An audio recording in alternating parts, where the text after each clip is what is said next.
नमस्कार, राष्ट्र की बात के साथ मैं हूं मानक गुप्ता। आज बात होगी मराठा आरक्षण की, जो कि ऐसा लगता है कि अब पूरे देश का मुद्दा बनने वाला है। सवाल यह है कि अब देश में 50% से भी ज्यादा आरक्षण पिछड़ी जातियों के लिए हो जाएगा। और यह सवाल इसलिए क्योंकि सुप्रीम कोर्ट ने देश की सभी राज्य सरकारों से पूछा है, क्या आरक्षण की सीमा 50% से ज्यादा की जा सकती है।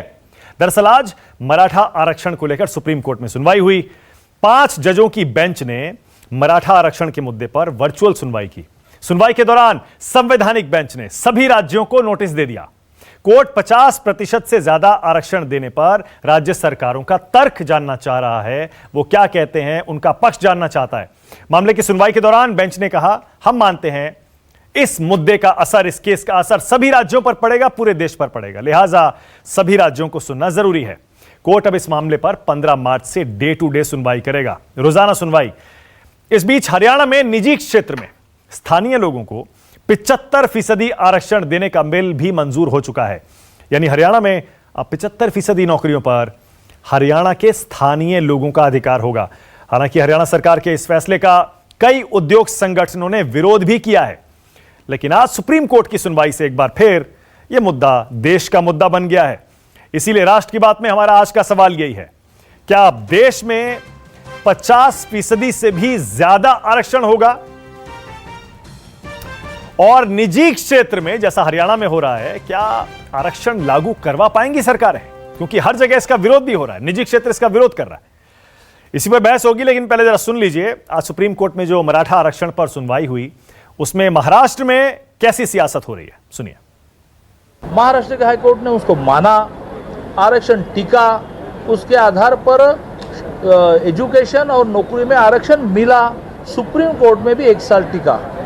अब महाराष्ट्र शासन की यह जिम्मेवारी बनती है कि सुप्रीम कोर्ट में अपनी बाजू बहुत जोर से रखनी पड़ेगी कि हमारा आरक्षण ये 102वीं घटना दुरुस्ती के पहले का है। आघाड़ी सरकार की भूमिका है कि कोई भी हालत में मराठा समाज को आरक्षण मिलना चाहिए और राज्य सरकार के तरफ से और उसमें पूरी लड़ाई लड़ने की तैयारी शुरू हो चुकी है। जो भी विधि तज्ञ देश में बड़े बड़े हैं उनको लेकर कोर्ट में खड़ा करने का मानस राज्य सरकार ने किया है। वैसे देश के बहुत से राज्यों में पहले ही आरक्षण की 50% की सीमा पार हो चुकी है। तमिलनाडु में हो चुकी है, महाराष्ट्र में हो चुकी है, और भी बहुत सारे राज्य हैं। और अब तो केंद्र सरकार भी, आपको पता है, आर्थिक रूप से सामान्य वर्ग में पिछड़े 10% लोगों को अलग से आरक्षण दे चुका है। ऐसे में अब क्या 50% से ऊपर 60, 70, 80, क्या देश को अब इस तरह के आरक्षण के लिए तैयार हो जाना चाहिए? राष्ट्र की बात में आज इसी पर चर्चा होगी, बहस होगी। बीजेपी से अनिला सिंह मेरे साथ जुड़ रही हैं, समाजवादी पार्टी से मनोज सिंह आपको थोड़ी देर में दिखाई देंगे, AK वाजपेयी यहां स्टूडियो में आ गए हैं, LJP से हैं, आशुतोष पॉलिटिकल एनालिस्ट हैं, सीनियर जर्नलिस्ट हैं, और प्रोफेसर विशाल मिश्रा प्रोफेसर हैं दिल्ली यूनिवर्सिटी के, संघ के विचारक भी हैं। आप सभी का स्वागत है। मैं आशुतोष आपसे शुरू कर रहा हूं आज। आशुतोष, हरियाणा में अभी जब 75% आरक्षण स्थानीय लोगों के लिए हरियाणा सरकार ने जारी किया था वो आदेश, उसके बाद बहस छिड़ी थी, भाई कैसे होगा कैसे होगा। अब महाराष्ट्र सरकार के उस मराठा आरक्षण के मुद्दे पर सुप्रीम कोर्ट पूरे देश के सारे राज्यों से पूछ रहा है कि भाई बताइए आपको क्या कहना है। और आपको भी पता है आशुतोष, हम तो लगातार इस पर चर्चा भी करते आए हैं। बहुत से राज्य हैं, तमिलनाडु में शायद शुरुआत हुई थी, उसके बाद कई राज्यों में यह 60, 65, 70% तक पहुंच चुका है। तो क्या अब हमें इसके लिए तैयार हो जाना चाहिए? क्या अब यह एक न्यू नॉर्मल हो जाएगा? 60, 70, 80% आरक्षण जाएगा? देखिए मानक, इसके 2 पहलू हैं। पहला पहलू तो यह कि आरक्षण किन और कैसी परिस्थितियों में भारत के संविधान में इसको लागू करने की बात की गई थी, और जो उस वक्त बाबा साहब अंबेडकर और जो संविधान के जो हमारे निर्माता थे, उन्होंने एक बात कही थी। उन्होंने ये कहा था कि आरक्षण उनको मिलना चाहिए जिनका जो समाज में जो पिछड़े हैं, जो सामाजिक पिछड़ापन, जो गैर बराबरी है सामाजिक स्तर पर। तो बाबा साहब अंबेडकर ने बहुत स्पष्ट तौर पर कहा था कि भाई जो हमारा संविधान है वो हमको राजनीतिक बराबरी तो देता है, लेकिन सामाजिक बराबरी के लिए हमें जरूरी है कि हम लोगों को जो पिछड़े हैं उनको आरक्षण मिलना चाहिए, और उस वक्त SC ST दोनों को आरक्षण देने की बात की गई थी। तो आरक्षण की जो बुनियाद है वो सामाजिक असमानता जो है, जो हजारों साल से हमारे जो पिछड़े हैं, जो दलित भाई हैं, जिनको समाज में अभी भी बड़े बड़े पदों पर पहुंचने के बावजूद भी उनको वो सामाजिक सम्मान नहीं मिलता जिसके वो हकदार थे। और बाबा साहब अंबेडकर का अपना जीवन इसमें बहुत, अगर आप उनके जीवन में जाएंगे तो आपको बिल्कुल स्पष्ट पता चल जाएगा कि एक आदमी जो इतने पढ़े लिखे थे, जो इन्होंने भारत के संविधान का निर्माण किया, उनको भी सामाजिक स्तर पर वो इज्जत नहीं मिली जिस इज्जत के वो हकदार थे। और बहुत बहुत मशहूर किस्सा है कि जब वो न्यूयॉर्क से पढ़ के गए और बड़ौदा में के राजा के यहां जब वो डिफेंस सेक्रेटरी बने थे, तो डिफेंस सेक्रेटरी बनने के बावजूद भी आप सोचिए कि उनको पूरे शहर में कहीं रहने के लिए जगह नहीं मिली थी। तो उन्होंने अपने आप को अपनी पहचान छुपाकर वो शहर के किनारे पे जाके उनको घर मिला। लेकिन जब कुछ लोगों को पता चला कि ये आदमी जो है ये दरअसल दलित है, और उन्होंने अपनी पहचान छुपा के उन्होंने पहचान छुपाकर उन्होंने मकान किराए पे लिया है, तो उनको उस मकान में घुस के उनको सारा सामान उनका बाहर फेंक दिया गया। और उसके बाद बाबा साहब अंबेडकर रात भर वो सड़क के किनारे बहुत रोए थे और बहुत परेशान हुए थे। उसके बाद से उन्होंने कहा कि नहीं, ये पढ़ाई लिखाई होने के बावजूद भी दलितों को वो सम्मान नहीं मिलता। तो उनकी जो पूरी लड़ाई शुरू होती दरअसल वहीं से शुरू होती। आज की तारीख में अगर आप भारत के समाज को देखेंगे तो समाज के अंदर अभी भी सामाजिक असमानता है, लोग अभी भी दलितों को सम्मान नहीं देते हैं। लेकिन ये जो प्राइवेट सेक्टर के अंदर जो रिजर्वेशन किया गया है, इसका सामाजिक समानता से कोई लेना देना नहीं है आज की तारीख में। उसी तरह मराठा का भी नहीं है, मराठा का भी नहीं है। बिल्कुल, अगर क्योंकि मराठा कम्युनिटी हो या गुजरात की पटीदार कम्युनिटी हो या आंध्र प्रदेश की कापू कम्युनिटी हो, इनको यह माना गया कि समाज के अंदर ये बहुत पावरफुल लोग हैं और राजनीतिक तौर पर भी बहुत पावरफुल है, बहुत अच्छा सामाजिक स्तर पर कर रहे हैं। तो जो बाबा साहब अंबेडकर का जो सिद्धांत आरक्षण का, वो इनके ऊपर लागू नहीं होता है, पहली बात। दूसरी बात यह है कि हमारे संविधान में स्पष्ट तौर पर कहा गया कि कोई भी व्यक्ति कहीं भी किसी भी जगह जाके रह सकता है, कहीं भी नौकरी कर सकता है, कहीं भी किसी शिक्षण संस्थान में अपना एडमिशन ले सकता है।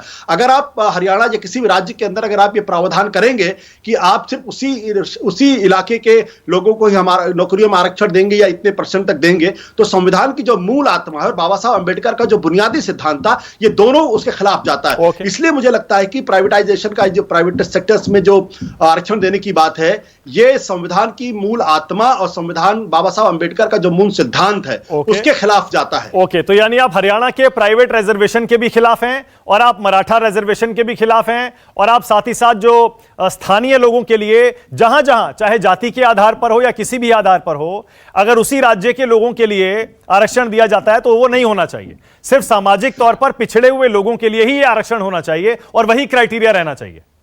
बिल्कुल, मैं किसी आरक्षण का विरोध नहीं कर रहा। मैं ना तो मराठा आरक्षण का विरोध कर रहा हूं ना पटीदार आरक्षण के विरोध। मैं कहता हूं कि जो संविधान की जो मूल आत्मा थी, जिसके आधार पर आरक्षण दिया गया था, उसका सम्मान होना चाहिए। नहीं, लेकिन आशुतोष, नहीं, वो होना चाहिए। संविधान ठीक है, संविधान में लिखा हुआ है, लेकिन आपको भी पता होगा हरियाणा में कुल 70% आरक्षण ऑलरेडी है।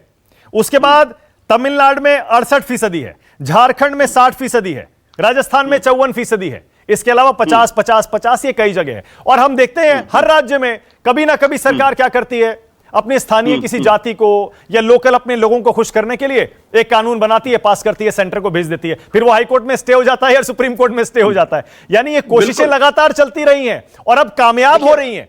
अब सुप्रीम कोर्ट जब इस पर सुनवाई को तैयार हो गया, डे टू डे सुनवाई करेगा, सारे राज्यों से एक बार सुनने को उसने कहा है कि हम सुन लेते हैं एक बार। इसका मतलब क्या, अब एक नए सिरे से इस पर सोचा जा रहा है और हो सकता है कि ये सुप्रीम कोर्ट अलाउ भी मानक, बिल्कुल मानक। ये जो जब देखिए, जब आरक्षण हुआ था तब सिर्फ 10 साल के लिए बात की गई थी, लेकिन आज तक कभी उस आरक्षण को खत्म नहीं किया जा सका। आज की तारीख में जो आरक्षण की बात हो रही है, यह आरक्षण की बात है वोट बैंक पॉलिटिक्स के लिए हो रही है, विशुद्ध तौर पर वोट बैंक पॉलिटिक्स, इसके अलावा कुछ भी नहीं इसके पीछे। अन्यथा उत्तर प्रदेश, आप देखिए दिल्ली के अंदर आपके अरविंद केजरीवाल जी कहते हैं कि भाई जो हमें हॉस्पिटल्स हैं, वो जो दिल्ली के अंदर जो लोग रहते हैं उनको ही हम कोरोना में एडमिट करेंगे। बाद में इसमें काफी हंगामा हुआ तो उन्होंने अपना बयान वापस लेना पड़ा था।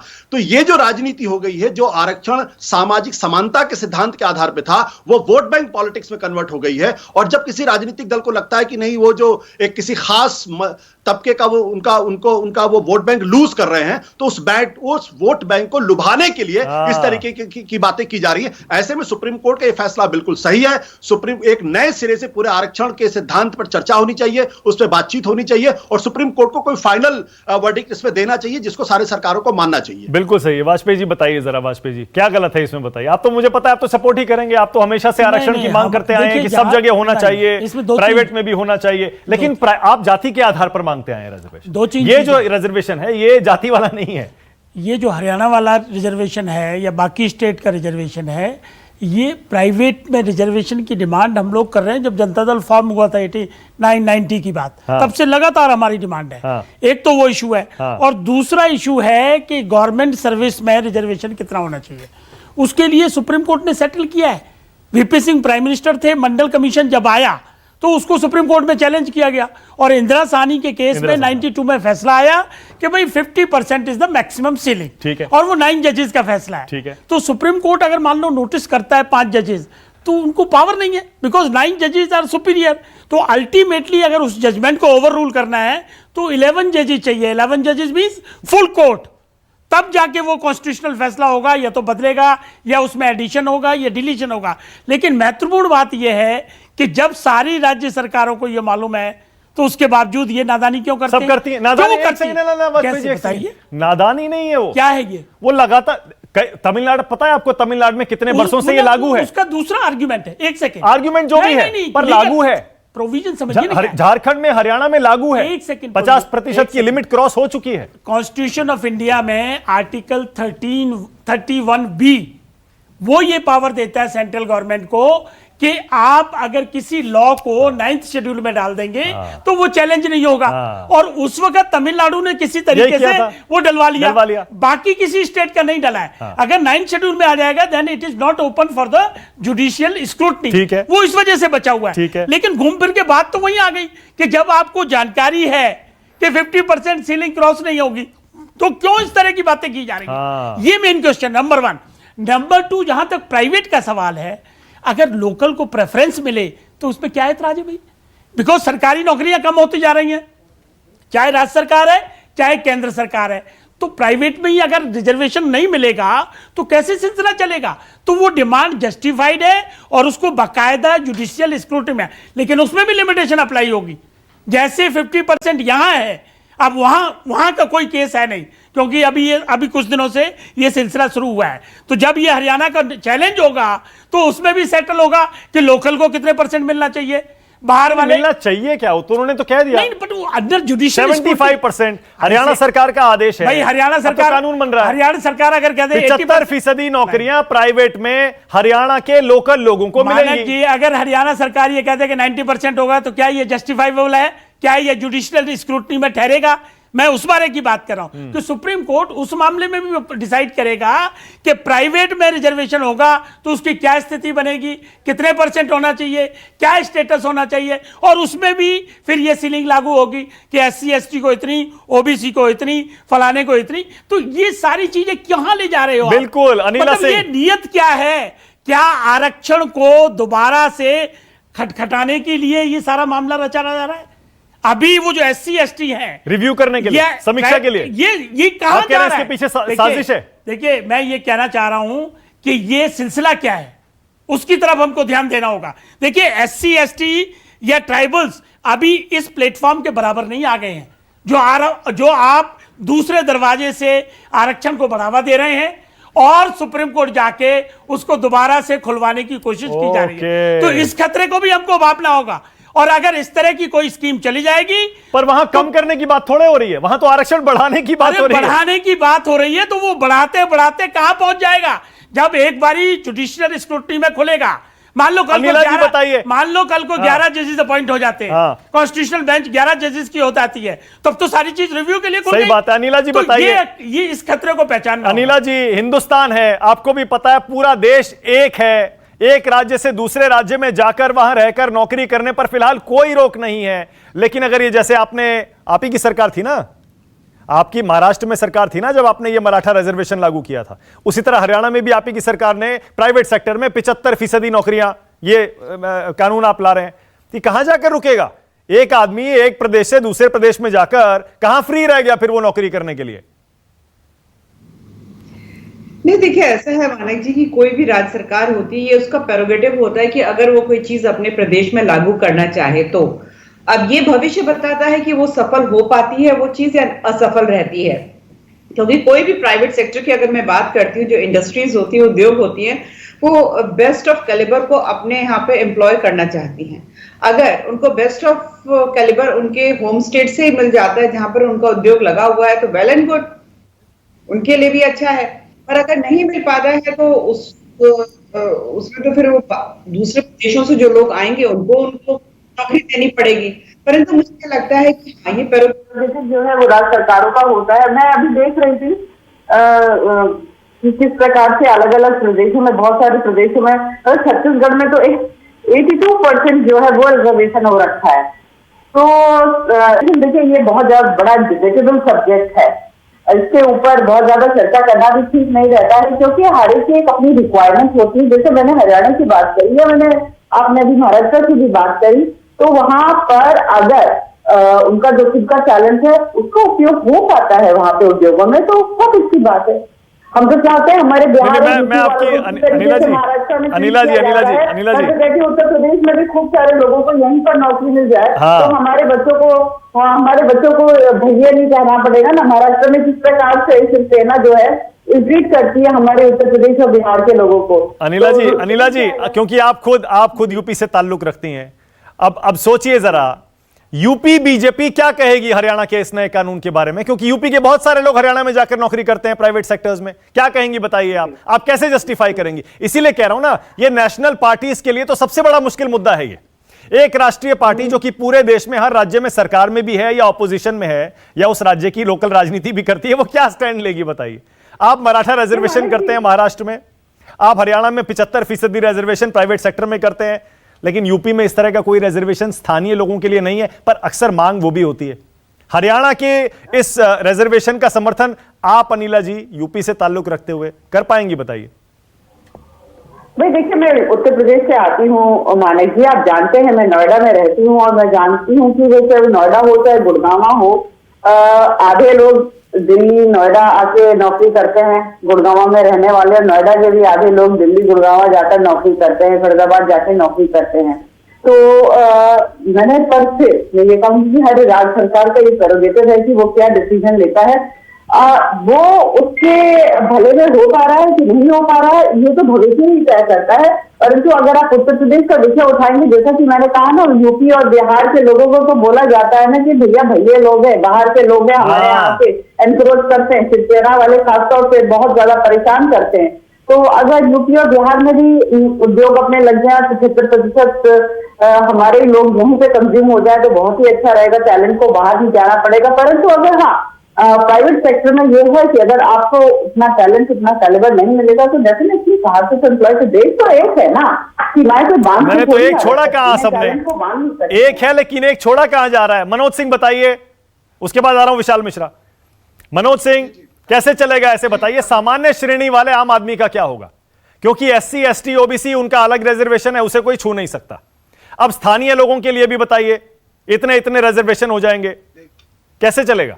मानक जी, सामान्य श्रेणी का नहीं, जो रिजर्वेशन का जब प्राविधान प्रस्तावना, जो संविधान की जो प्रस्तावना है उसमें स्पष्ट लिखा है कि हम भारत के लोग, भारत को एक प्रभुत्व संपन्न, जहां समता और अवसर की समानता स्पष्ट लिखा है। अब समता और अवसर की समानता कैसे होगी, उसके लिए अब ये कैसे संभव है कि लोरेटो पे पढ़े बच्चे का मुकाबला प्राइमरी में पढ़ा हुआ बच्चा कर पाएगा? ये तो आप भी समझ रहे हैं, उसका कोई दोस्त तो है नहीं जो गांव के धूल धसरी जगह पे पैदा हुआ है। तो जब ये आप 59% इंदिरा साहनी वाली जो बात है, जो वर्डिक्ट था सुप्रीम कोर्ट का कि 50% से ज्यादा आरक्षण नहीं दिया जा सकता, तो उसको तो भारतीय जनता पार्टी ने ही जब 10% दे दिया, पहले जो रिजर्वेशन था वो 27% OBC के लिए था, 15% था ST के लिए, SC के लिए 15 है। एक सेकंड, SC के लिए 15 है, ST के लिए 7.5 है, के लिए 7.5%। हाँ। और 10% जब और इन्होंने दे दिया मानक जी, तो ये तो ऑलरेडी बीजेपी ने ही जब 10% और दे दिया तो उनसे क्रॉस कराई दिया। अब 50 के ऊपर तो बीजेपी ने ही क्रॉस कर दिया। तो हम तो ये चाहेंगे, और रिजर्वेशन की जो सवाल है, जो आशुतोष जी जो कह रहे थे, वरिष्ठ पत्रकार हैं, आशुतोष जी, ये नहीं कहा गया कि 10 साल के बाद रिजर्वेशन बंद कर दिया जाएगा कॉन्स्टिट्यूशन में, ये कहा गया कि उसकी समीक्षा की जाएगी। और जो दिया गया, जो आप देख रहे हैं कि देश में 45 सेंट्रल यूनिवर्सिटी में मानक जी, अगर आप अध्ययन करें तो 2, 4, 5 लोग भी ओबीसी के असिस्टेंट प्रोफेसर या एसोसिएट प्रोफेसर, एक प्रोफेसर नहीं। तो आप सोचिए, एक जो बड़ा वर्ग है जो हमेशा हाशिए पर रहा हो, उसको तो कुछ समय तक तो ये कहा गया कि सुटेबल अवेलेबल ही नहीं है। अच्छा, जब वो अवेलेबल हुआ तब कुछ समय कहा गया कि सुटेबल ही नहीं है। अभी 13 पॉइंट जो रोस्टर जो बीजेपी ने लाया था, जिसका समाजवादी पार्टी ने और कई सारे विपक्षी दलों ने मुखर विरोध किया, वो यही तो था कि अपने लोगों को, और ये जो दूसरी बात जो लाए हैं, ओवरलैपिंग इन्होंने खत्म कर दिया। तो ओवरलैपिंग तो इसलिए थी कि जो प्रतिभावान लोग हैं वो क्रॉस कर जाएं, जो कमजोर लोग हैं उनके रिजर्वेशन दिया। अच्छा, एक काम करिए ना, एक काम करिए मनोज, सीधा सीधा स्टैंड लीजिए, सीधा बताइए, ये जो हरियाणा ने 75% 75% रिजर्वेशन दिया प्राइवेट नौकरियों में, आप इसको सपोर्ट करते हैं, नहीं करते हैं? मतलब हर राज्य में जो लोकल लोगों के लिए वहां की सरकार रिजर्वेशन करती है, वो होना चाहिए, नहीं होना चाहिए? माने कि ये तो देश बांटने वाली बात है ना। उसने ना आर्थिक आधार पे कहा है, ना सामाजिक आधार पे कहा है, और उसने तो वहां के रेजिडेंशियल का जो बेस बनाया है, उस आधार पे हिंदुस्तान में कहीं के किसी व्यक्ति को कन्याकुमारी से लेकर कश्मीर में जाने का हक है, रोजगार करने का हक है, रहने का। ओके, यानी योगी सरकार अगर यूपी के रहने वालों के लिए नौकरियों में आरक्षण करती है तो आप उसका विरोध करेंगे? आप नहीं चाहते कि यूपी के लोगों के लिए यूपी की नौकरियां आरक्षित हों? नहीं, हम ये चाहते हैं कि देश के हर कोने में हर नौजवान को जाने का, उसको अवसर मिलने का। यूपी में क्या हालात है वो तो रोज आप दिखा रहे हैं। यूपी में तो अभी माननीय उच्चतम न्यायालय ने 69,500 जो शिक्षक की भर्ती हुई है, उसमें यूपी सरकार को स्कोल्ड किया, डांटा है कि आपने तो रिजर्वेशन की ऐसी की तैसी। तो यूपी में जो सरकार है वो संघ की सरकार है, जो देश में भी सरकार है वो वही है। और मोहन भागवत जी तो बेचारे बयान दे चुके हैं। ओके, मैं समझ गया। ओके, मैं समझ गया, आपका बड़ा क्लियर स्टैंड है। जाति के आधार पर पिछड़ी जातियों को जो आरक्षण मिल रहा है, उसी आधार पर आरक्षण आगे भी चलना चाहिए, और वही लगभग उसी तरह की बात, उसी तरह की बात आशुतोष भी कह रहे थे। विशाल मिश्रा, जितनी संख्या भारी उसकी उतनी हिस्सेदारी। हाँ, ओके, अच्छा, आपका दोबारा कहिए, क्या कह रहे हैं मनोज, क्या कह रहे हैं? हमारा क्लियर स्टैंड है समाजवादी पार्टी का कि जिसकी जितनी संख्या भारी उतनी उसकी हिस्सेदारी। ओके, मतलब जातियों के आधार पर ना, पिछड़ी जातियों के आधार पर ना। और अब आप समझ लें, आप खुद प्रबुद्ध पत्रकार हैं। अरे बताइए, देखिए इतना संवेदनशील मुद्दा है ये, पता नहीं कि आपको व्यापक संदर्भ में देश के पत्रकारिता में देखा जाता है। नहीं, मैं समझ गया, आप कम से कम आप समझे। मैं समझ गया। प्रोफेसर विशाल मिश्रा, उनके हक को कौन लोग खा रहे हैं? ओके, प्रोफेसर विशाल मिश्रा बताइए, इवन वाजपेयी जी जो आप ही के सहयोगी है, मतलब बीजेपी के सहयोगी, वो भी कह रहे हैं सुप्रीम कोर्ट में ये सुनवाई जो करवाई जा रही है साजिश है, ताकि जो आरक्षण पिछड़ी जातियों को दिया जा रहा है उसकी समीक्षा करवाई जाए, किसी तरह उसे खत्म करने की तरफ बढ़ा जाए। देखिए मानक जी, हमें सबसे पहले इस आरक्षण के मूल में जाना होगा, और अगर इसके मूल में जाना होगा तो हमें डॉक्टर अंबेडकर जी का जो बयान था, जो उन्होंने 25 नवंबर 1949 को दिया था संविधान सभा में अपने, उस बयान की जो समरी थी उसमें उन्होंने बड़े प्यार से ये बात बताई थी कि जो है क्या है, ये उनकी इच्छा थी कि जो संवैधानिक संस्थाएं हैं वो वंचित लोगों के लिए अवसरों का रास्ता खोले और उन्हें लोकतंत्र में अपना हिस्सेदार बनाए। और राष्ट्रीय एकता के लिए मानक जी ये बहुत महत्वपूर्ण है कि सभी लोगों की भागीदारी हो, सबको अवसर मिले। इसीलिए हमारे संविधान में जो मूल अधिकार दिए गए हैं उस अध्याय में अगर आप देखें तो जो अवसरों की समानता है उसके सिद्धांत को तो स्वीकार किया गया है, लेकिन साथ ही साथ विशेष अधिकार का भी प्रावधान किया गया है। तो आरक्षण का सिद्धांत मूलतः यहीं से निकल कर आता है। और अगर हम अगर इसको मोटा मोटा ये कहा जाए कि ये करोड़ों आबादी के हमारे भारत में सभी लोगों को नौकरी देने का प्रावधान करता है, तो ऐसा नहीं है। इसका बेसिकली मकसद ये है कि जो हमारे वंचित लोग हैं उनको ये महसूस हो कि जो देश के मौजूदा अवसर हैं उसमें उनकी भी हिस्सेदारी है, उनकी भी भागीदारी है, और इस देश को चलाने में, इस माँ भारती की सेवा करने में उनका भी अपना योगदान है। इसीलिए संविधान अल्पसंख्यकों, आदिवासियों, महिलाओं सबका ख्याल रखता हुआ अगर आप देखिए तो नजर आता है। आज जिस मुद्दे पर आप चर्चा कर रहे हैं इसकी शुरुआत भी 1882 में कोल्हापुर के महाराज साहू जी के द्वारा हुई थी, लेकिन इसके पीछे उनकी मंशा क्या थी? मंशा थी कि सामाजिक सुधार के रूप में वो लेकर आए थे कि जो एससी और एसटी लोग थे उनके लिए उन्होंने आरक्षण की शुरुआत की। बाद में अगर आप इसकी क्रोनोलॉजी को देखें तो देखिए धीरे धीरे किस प्रकार इसमें परिवर्तन आता गया। 1909 में मिंटो मार्ले रिफॉर्म धार्मिक आधार पर दिया गया, सेपरेट इलेक्टोरेट दिया गया। आगे बढ़ते हुए 1932 में पूना पैक्ट होता है गांधी जी और अंबेडकर जी के बीच में। कम्युनल अवार्ड जो आता है उससे फिर धार्मिक आरक्षण को बल मिलता है। हमारे संविधान में जो अनुच्छेद 334 है वो क्या कहता है, वो तो लोकसभा और राज्यसभा के लिए भी आरक्षण का प्रावधान करता है। तो कहने का मतलब ये है कि ये जो आरक्षण है ये समाज में समता लाने के लिए आधार पर था। पर इससे समता कहां आएगी? एक सेकेंड विशाल मिश्रा, वही तो बात है ना, वही बात तो सब कह रहे हैं, सब मान रहे हैं, संविधान में लिखा हुआ है वंचितों को दीजिए, पिछड़ों को दीजिए। अब आप ये कह देंगे कि प्राइवेट सेक्टर में 75% सिर्फ लोकल्स को मिलेगा, इससे इसमें वंचित कहां है? इसमें तो सीधे सीधे राजनीति दिखती है। नहीं, तो वही तो मैं कह रहा हूं कि देखिए क्या है कि हमें उसकी मूल भावना को ध्यान में रखना होगा कि ये अवसर की तो खुल के कह दीजिए, एक बार कह दीजिए ना प्रोफेसर मिश्रा, अरे कुछ बोल दीजिए, एक बार कह दीजिए कि ये गलत है, नहीं होना चाहिए। कह दीजिए सिर्फ जातियों के आधार पर पिछड़ी जातियों के लोगों को, वंचित लोगों को मिलना चाहिए। देखिए जो संविधान की मूल आत्मा है, जो संविधान के अंतर्गत प्रावधान है, कॉन्स्टिट्यूशन हमारा ये पूरे लैंड का नियम है, तो जो कुछ भी चीजें होंगी वो संविधान के सम्मत होंगी। नहीं, और अगर किसी राज्य को ये लगता है कि हमारे अपने लोगों के लिए हम कोई व्यवस्था कर पाए तो उनको उस आधार पर उसके लिए भी बैठकर उनको बातचीत करके उसका कोई आधार ही तो नहीं है। उनके अपने लोग कहां से? प्रोफेसर मिश्रा यही तो बात आशुतोष कह रहे हैं, यही मनोज कह रहे हैं, यही वाजपेयी जी कह रहे हैं। इसका आधार क्या है? सिर्फ वोटों की राजनीति है। हरियाणा में अपने लोकल स्थानीय लोगों के वोट लेने हैं, इसीलिए कह दिया भाई देखिए हम तो यहां की 75% नौकरियां स्थानीय लोगों को देंगे, जातियों की नौकरियां वो अलग, प्राइवेट में भी हम रिजर्वेशन देंगे। देखिए रेजिडेंस अगर देखा जाए तो हमारे संविधान में रेजिडेंस एक क्राइटेरिया हो सकता है, ऐसा नहीं कि नहीं है।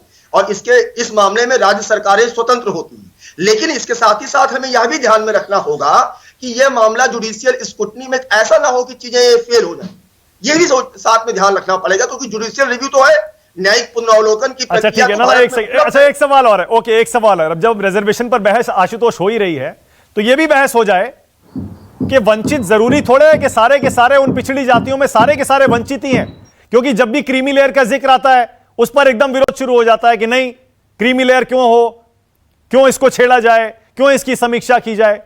यह भी नहीं होना चाहिए ना। फिर वंचित का मतलब तो फिर आर्थिक तौर पर वंचित भी होना चाहिए।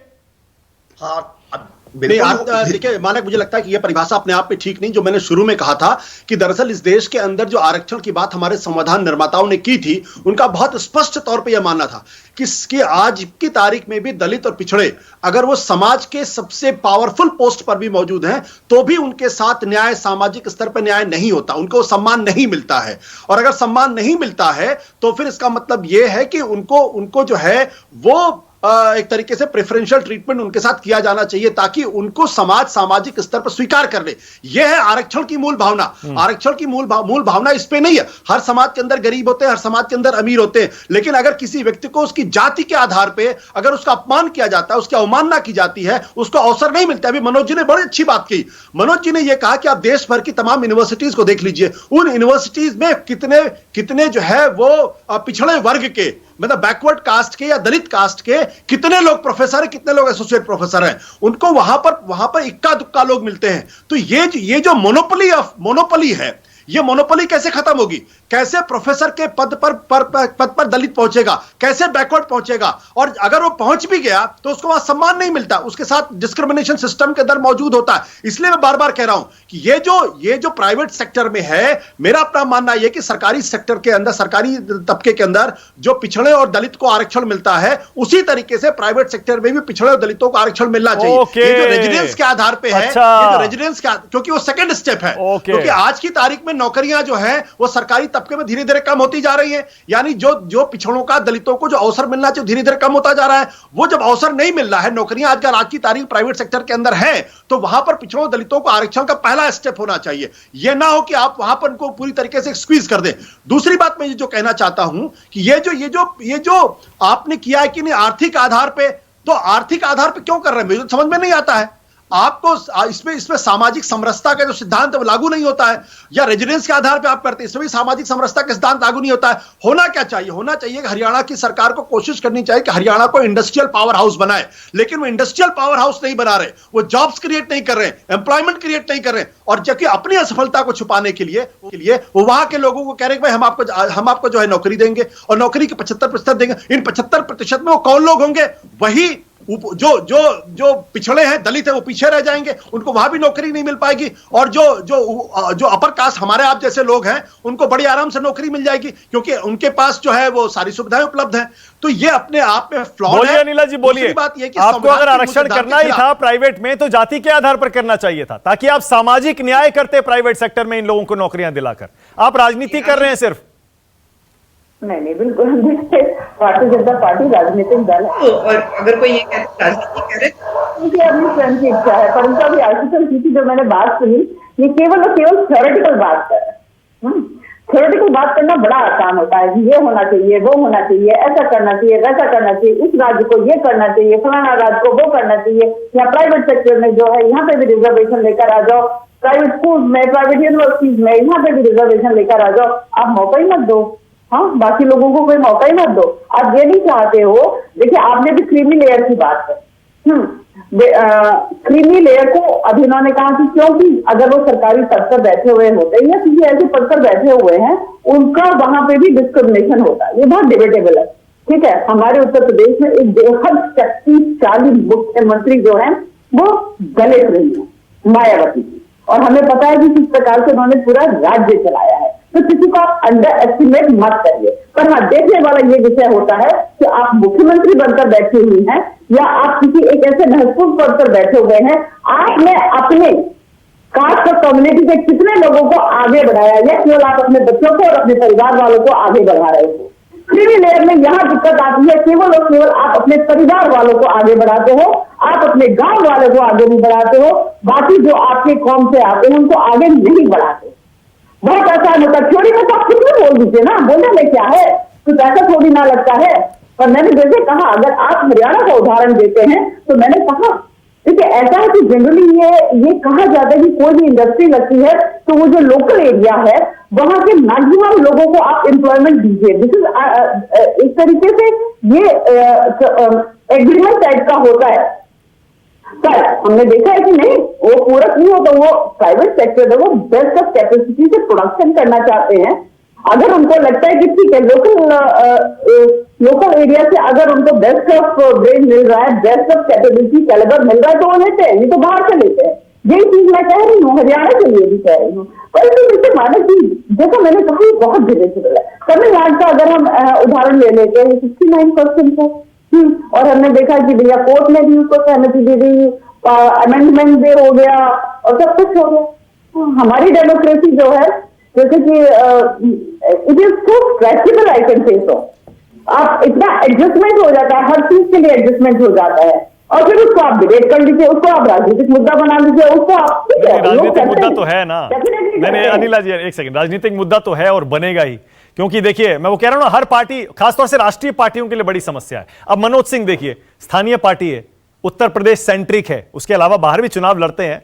मैं आपको अंडरमाइन नहीं कर रहा हूं मनोज, आपकी पार्टी को, लेकिन आपको पता है कि आपको यूपी के लिए ज्यादा चिंता करनी है, इसीलिए आप बड़ा क्लियर स्टैंड लेते हैं कि जो रिजर्वेशन होना चाहिए वो पिछड़ी जातियों के आधार पर होना चाहिए, ना आर्थिक आधार पर होना चाहिए, ना स्थानीय लोगों के लिए होना चाहिए। पर मनोज, हम यही तो कह रहे हैं। आप व्यापक संदर्भ में देखिए, हम वही चाहते हैं। देखिए, समाजवादी पार्टी की विचारधारा और उसके नेता माननीय अखिलेश यादव जी देश और दुनिया व्यापी नेता है, और उनका जो भारतीय राजनीति में जो विकासात्मक राजनीति का अगर किसी ने उदाहरण प्रस्तुत किया होगा, एक्सप्रेसवे बना के, हाईवे बना के, स्टेडियम बना के, 18 लाख लैपटॉप देके, वंचितों दमितों को उनका अधिकार देके, तो मैं समझता हूं कि माननीय अखिलेश जी ने किया होगा। तो मैं तो ये चाहूंगा कि अब बात जो आप कर रहे हैं, हम वो नहीं चाहते। हम चाहते हैं कि जो संविधान की प्रस्तावना है कि सबको अवसर की समानता मिले। मैंने सीधा सीधा सवाल किया कि 45 सेंट्रल यूनिवर्सिटी में एक भी ओबीसी का प्रोफेसर नहीं है, उसके लिए कौन जिम्मेदार है? पहले मानक जी क्या हुआ कि जब रिजर्वेशन दिया गया तो जो लोग बड़े लोग स्थापित थे, उन लोगों ने कहा कि ये तो अवेलेबल ही नहीं है, अवेलेबिलिटी नहीं है। जब वो अवेलेबल हो गए तो कहे कि सुटेबल ही नहीं है। अब जब सुटेबल भी हो गए किसी तरह से लड़ भीड़ करके, तो 13 पॉइंट जैसे रोस्टर जैसे कानून लगा। मैं बीजेपी से ये पूछना चाहूंगा कि आपके 22 मुख्यमंत्री में कितने दलित और ओबीसी के मुख्यमंत्री हैं और कितने एक जात के हैं? ये अगर मैं अच्छा, ओके, तो इसका मतलब आप भी मनोज आप भी आशुतोष की बात को सेकंड कर रहे हैं, सपोर्ट कर रहे हैं ना, कि अगर प्राइवेट में आपको रिजर्वेशन देना भी है तो आप जातियों के आधार पर दीजिए और पिछड़ी जातियों को बढ़ाइए, स्थानीय लोगों को मत बढ़ाइए। हम हमारी बात को स्पष्ट सुने मानक जी। मैं ये कह रहा हूं, समाजवादी पार्टी ये कह रही है कि जिसकी जितनी संख्या भारी उसकी उतनी हिस्सेदारी जातियों के आधार पर वो है ना, जो वर्ग ज्यादा है उसको, ये तो आप मानते हैं ना कि उनको खाने को ज्यादा चाहिए, उनको पहनने को ज्यादा। एक सेकंड मनोज, एक सेकंड। जिसकी जितनी संख्या भारी, ऐसे जो सबसे ज्यादा जाति में होगा उसी को ज्यादा आरक्षण मिलना चाहिए। उसमें वंचित कितने हैं इसका पता लगाना जरूरी नहीं है। तो हम तो समाजवादी पार्टी तो मांग कर रही है कि जाति जनगणना इस देश में कराया जाए। वो 1931 के बाद इस देश में जाति जनगणना नहीं हुई तो उसके जिम्मेदार कौन लोग हैं? समाजवादी पार्टी, हमारे पूज्य नेताजी तो लगातार संसद में भी और आम में भी हमारे विमर्श में है कि आप जाति जनगणना करा लीजिए। वो बिहार में एक समाज सुधारक थे, उन्होंने ये नारा दिया कि 10 का शासन 90 पर नहीं चलेगा। तो कौन बुरा किया उन्होंने, किन लोगों ने उनकी हत्या तक करने का? तो हम तो ये चाहते हैं कि आप देखिए जो आशुतोष जी ने कितनी समाचीन बात कही कि जब पद पर होकर के भी वंचित वर्ग के व्यक्ति को स्थान नहीं मिलता है, उसका ज्वलंत उदाहरण है कि गृह मंत्री कालीन पे चलता है और देश के महामहिम जी उससे बाहर चलते हैं। अरे नहीं, एक सेकंड, अरे आप भी देखिए, आप भी वही करने लगे। देखिए ये पता है आपको, मुझे पता है आप सोशल मीडिया पर एक्टिव हैं, लेकिन आपने उसका फैक्ट चेक एक बार देख लेना चाहिए था। वो वीडियो सही नहीं था, वो वीडियो सही नहीं था, उसका बाद में सब जगह करेक्शन आ गया था। उस मुद्दे को छोड़ दीजिए। अनिला जी अच्छा जवाब दीजिए, चलिए लेकिन माने अनिला जी जवाब दीजिए।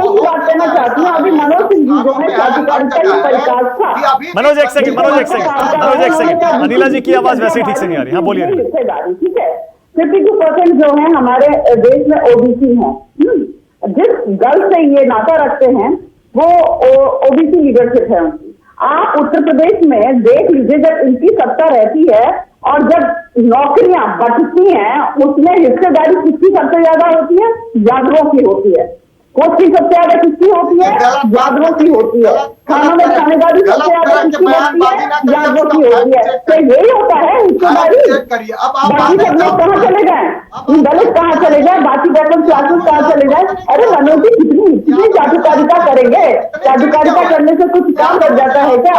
ऐसा कुछ नहीं होने वाला है। जो जितना टैलेंटेड है उसकी उतनी हिस्सेदारी। ओके, एक सेकंड मेरे पास एक सेकंड आना, एक सेकंड वाजपेयी जी आइए। वाजपेयी जी मुझे बताइए, इसका मतलब अब जब सुप्रीम कोर्ट में मान लीजिए अगर इंदिरा साहनी जजमेंट को, उस आदेश को पलटने के लिए या उस पर सुनवाई के लिए भी अगर 11 जजों की बेंच बनानी है, पर फिलहाल 5 जजों की बेंच है, संवैधानिक बेंच है जिसने ये नोटिस दिया है सारे स्टेट्स को, अभी भी यह संभावना है ना कि सारे स्टेट्स का जवाब सुनने के बाद संवैधानिक बेंच ये फैसला करे कि ठीक है हम 11 जजों की बेंच बनाकर और इस पर दोबारा से पूरी सुनवाई करेंगे? ये संभावना है ना? इनके पास 2 ऑप्शन है। 5 जजेस के पास पहली ऑप्शन ये है, क्योंकि नोटिस किया है जो स्टेट ने अमेंडमेंट्स किए हैं जिससे सीलिंग बढ़ गई है, तो वो सबकी पिटीशन डिसमिस कर दें कि नहीं भाई आपका गलत है क्योंकि कॉप जो है उसको आप क्रॉस कर रहे हैं। या दूसरी ऑप्शन है कि 11 जजेस के लिए लार्जर बेंच के लिए रेफर कर दें। ओके, यानी जिन जिन राज्यों में 50% की लिमिट क्रॉस हो चुकी है, हो सकता है वो सब खत्म हो जाए एक्सेप्ट तमिलनाडु बिकॉज वो शेड्यूल 9 में है। ओके, लेकिन मेरा एक और संदेश देना चाहता हूं मैं कि ये जो हरियाणा में किया है, जब सेंटर ने एक रिजर्वेशन की पॉलिसी मंडल के बाद बन चुकी है, तो ये बैकडोर नहीं हो रहा कि प्राइवेट में आप लोकल्स को देंगे। लोकल्स मींस सभी लोग आ गए उसमें। तो सभी लोग आ गए तो वो कंपीट कैसे करेगा जो वहां बैठा हुआ अभी भी? देखिए सवाल बड़ा गहरा है, चाहे आशुतोष जी ने कहा चाहे किसी ने भी कहा, लेकिन सवाल ये संविधान से संबंधित है। सवाल है वंचित क्लास का, सवाल है दलित का, सवाल है एसटी का। तो देखो उसको इतने हल्के में नहीं लेना पड़ेगा। पार्टी से हटके भी इस बात को सोचना पड़ेगा कि जब तक वो बराबर नहीं आता तब तक क्या प्राइवेट के रिजर्वेशन के नाम पे क्या उसको बाहर रखने की कोशिश नहीं है? लेकिन मैं साथ साथ ये भी कहूंगा बीजेपी का उसके रिजर्वेशन पिछड़ों को कैसे बाहर रखा जा रहा है? उनका तो 50% एज इट इज है ना, उसे थोड़ा टच किया जा रहा है। भाई लोकल में कोई रिजर्वेशन नहीं, only criteria is local. Local, आप समझिए पर ना, तो प्राइवेट में है ना। हाँ, तो मैं प्राइवेट की बात कर रहा हूं हाँ। कि प्राइवेट में भी जिस तरह से रिजर्वेशन पॉलिसी सेटल्ड है और सुप्रीम कोर्ट ने भी टेस्ट कर लिया, वही फार्मूला यहां लागू होना चाहिए, तब जाके बात बनेगी। अदरवाइज हमें इसकी बदबू आ रही है कि कहीं इस तरीके से छेड़छाड़ करने की तो कोशिश नहीं है। यह बात मैंने दोबारा रिपीट की है, इसको जरा संज्ञान लेना पड़ेगा और तभी इसको आगे चलेगा, अदरवाइज ये मामला गंभीर है। ओके। और लेकिन इसके साथ एक बात और करेक्ट कर दूं, एक समय आया बीजेपी को टेस्ट करने का, जब SC ST डाइल्यूट किया सुप्रीम कोर्ट ने, आपको याद होगा, एट्रोसिटीज एक्ट, तो बदल दिया था ना, तो सरकार ने। बीजेपी खड़ी हो गई दलितों के साथ और कानून को बदला। तो मैं ये भी मानता हूं कि बीजेपी इस इशू को बड़ी सीरियस तरीके से ओके। सोचेगी और उसी तरह से लागू करेगी। ओके, मेरे पास टाइम आज इतना ही है, लेकिन आपने देखा इसमें क्लियर, बिल्कुल साफ तौर पर दो पक्ष हैं। आशुतोष हो, पॉलिटिकल एनालिस्ट हैं, मनोज सिंह हो, समाजवादी पार्टी से हैं, या फिर AK वाजपेयी हो, जो कि LJP से ताल्लुक रखते हैं। पिछड़ी जातियों की राजनीति ही ज्यादा की है इनकी पार्टी ने, और यूपी में समाजवादी पार्टी की भी राजनीति आपको पता है, जातिगत आधार पर बहुत राजनीति होती है। बड़ा क्लियर स्टैंड है कि अगर प्राइवेट सेक्टर में रिजर्वेशन होना चाहिए, वो भी जातियों के आधार पर होना चाहिए। हरियाणा में लोकल्स के लिए जो हरियाणा सरकार ने किया है, 75% नौकरियां रिजर्व की हैं, वो सही नहीं है। जबकि बीजेपी और प्रोफेसर विशाल मिश्रा, अनिला जी हैं और प्रोफेसर विशाल मिश्रा, वो कह रहे हैं कि ये स्थानीय सरकारों के ऊपर है, अपने हिसाब से वो स्थानीय मुद्दे देखकर, जरूरतें देखकर फैसला कर सकते हैं, इसमें गलत क्या है। चलिए, अब सुप्रीम कोर्ट में जब सुनवाई होगी और आधिकारिक तौर पर, कानूनी तौर पर हर पक्ष अपनी राय रखेगा, बाकायदा लिखित में एफिडेविट देकर, तब पता चलेगा कि हर पार्टी का, हर राज्य का स्टैंड इस पर क्या है। देखते हैं, दिलचस्प होगा। बहुत शुक्रिया आज राष्ट्र की बात में आने के लिए आप सबका। नमस्कार, मैं हूं मानक गुप्ता। अगर आपको हमारा ये वीडियो पसंद आया हो तो इसे लाइक और शेयर जरूर करें, और हां, हमें सब्सक्राइब और फॉलो करना ना भूलें, ताकि आप देश और दुनिया की कोई खबर मिस ना करें। तो जुड़े रहिए हमारे साथ और देखते रहिए News 24।